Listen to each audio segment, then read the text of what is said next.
улаан ногоон цэнхэр гэсэн хөх гэсэн 3 үндсэн. За тэгэд энэ 3-ын ингээд нэг фильтр эффект нь ингээд ижил хэмжээнд 350 өөр концентрацийн ижил байна гэсэн үг. За тэгэд улаан ногоон хоёрын дунд шар өнгө гарч ирэх нь. За тэгээд улааны хэмжээ жоохон өөрчлөлт. Тэгэхээр өнгөний код гэж ингэж зүйл гарч ирдэг байгаа шүү дээ, тийм ээ. Энэ хоёрыг хоёлыг за цэнхрийг жоохон өөрчлөхөөр ингээд завсрын өнгө гэж бид ярьдаг.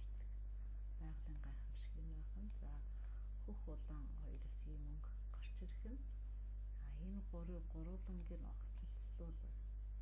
Энэ гурван огтлцсан мужид за ийм өнгө гарч ирж. За тэгэд энэ маань бид нар математик дээр Эйлервейний диаграм гэж бас хэрэгэлдэг, тийм ээ. Байгалийн хувьд бүхэл зүйл тогтолцныг судалж байгаа хичээл болгон ч харах өнцг нь өөр өнцгөөс хардаг. Энэ бол хүмүүсийн бас нэг зүйлийг олон өөр бодлоор хүлээж авдагтай ижил юм аа.